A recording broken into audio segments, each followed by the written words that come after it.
श्रीमंतातल्या श्रीमंत शेतकऱ्याकडे 1500 एकरच्या पुढे, आणि या शेतकऱ्यांना तेथील सरकार 75% सबसिडी देतं.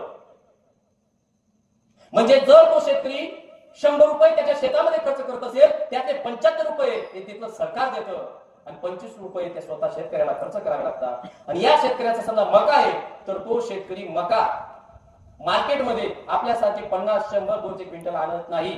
5000, 6000, 8000 क्विंटल एवढा मका आणतो. त्याच्यावर 75 रुपये 75% सबसिडी मिळालेली असते. म्हणून त्याने किती स्वस्त दरामध्ये तो मका मार्केटमध्ये विकला तरी त्याला तो परवडणारा असतो. मग अमेरिका काय करते, तो मका जागतिक मार्केटमध्ये उतरवतो. मका फक्त उदाहरण घेतोय, कापूस वगैरे सगळे, सोयाबीन वगैरे सगळं. मग तो मका जागतिक मार्केटमध्ये उतरवतं आणि जागतिक मार्केटमध्ये भारत हा जगातलं सगळ्यात मोठं जागतिक मार्केट आहे. समजा भारतामध्ये तो मका उतरवला आणि समजा त्या मकाची किंमत समजा 1200 रुपये क्विंटल असेल.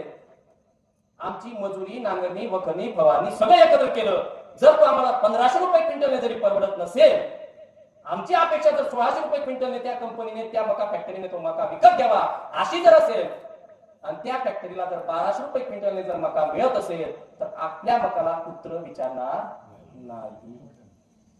ही सत्य परिस्थिती आहे.